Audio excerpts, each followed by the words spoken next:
My name is Jake, and if I ever doubted my place in the family, those doubts vanished the day I found the will. Not through a heartfelt conversation where my parents explained everything. No, I found out by accident, through sheer dumb luck.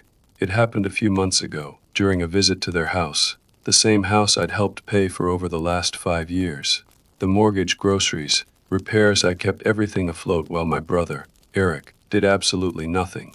No job, no responsibilities, just endless idleness, waiting for life to hand him everything on a silver platter.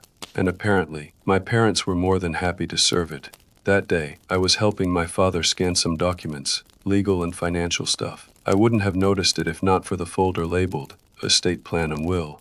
I don't usually snoop, but curiosity got the better of me. After all, I was the one propping up their lives.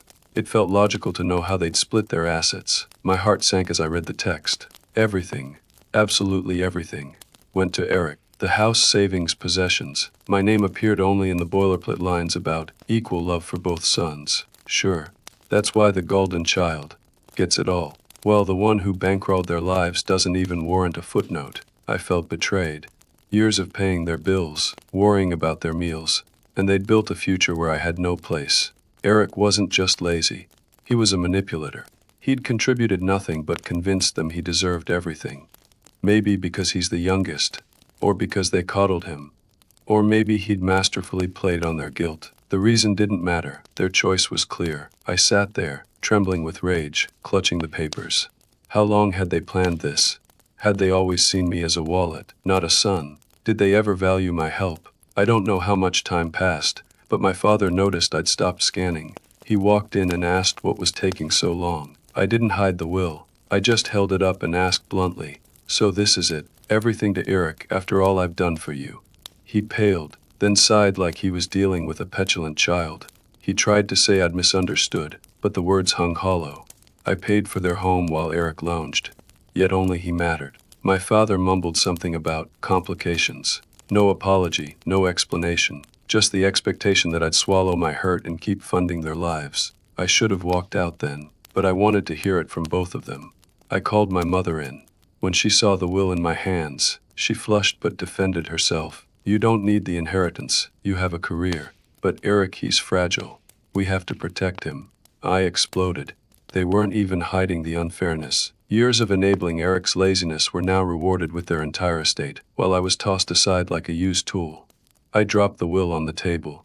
"I get it," I said, and left, slamming the door. Their choice was made. Now it was my turn. I didn't go back. Didn't call. For the first time in years, they faced their problems alone. Broken fridge, let them fix it. Empty Pam shop, and the mortgage, no longer my concern. The silence lasted 2 weeks. They assumed I'd cool off and return. But as days passed, their tone shifted. Then a text from my father. "Property tax deadline is coming. No, hello, no, sorry. Just cold calculation like I was still their servant." I replied, "Let Eric handle it, it's his house now." 5 minutes later, my mother called. I ignored it. Then another text drew. "We need to talk." Now, with bills piling up, they need to talk. That evening, Eric messaged, "Why the drama? Just help like always." I laughed, responded, "It's your responsibility now, golden boy." He fired back, "You're mad over a piece of paper. Money doesn't matter." The irony, now that the money was his, it didn't matter. I wrote, "If it's nothing, pay the mortgage yourself." My mother switched to guilt moly. "We're family. You owe us. We sacrificed so much." I nearly smashed my phone. They'd spoiled Eric for decades, yet I was the traitor. I replied, "You cut me out, let Eric support you." My father texted, "You're selfish. We just need a few months." Selfish after years of sacrifice, I answered, "We're done," and turned off my phone.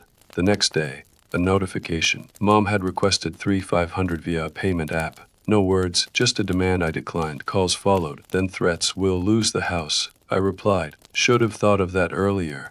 But Eric wrote, "Just pay, don't make this messy." I asked, "Why not use your inheritance?" He said, "I don't have cash right now." I said, "Figure it out, you're the chosen one." The next day, my parents showed up at my door. Mom cried, Dad guilt tripped, "You'd let us be homeless." Eric lurked silently. I said, "Your choices, your problem," and shut the door. Facebook posts followed. "Mom, I didn't raise my son to abandon us." Friends commented, "Disgrace. How could you?"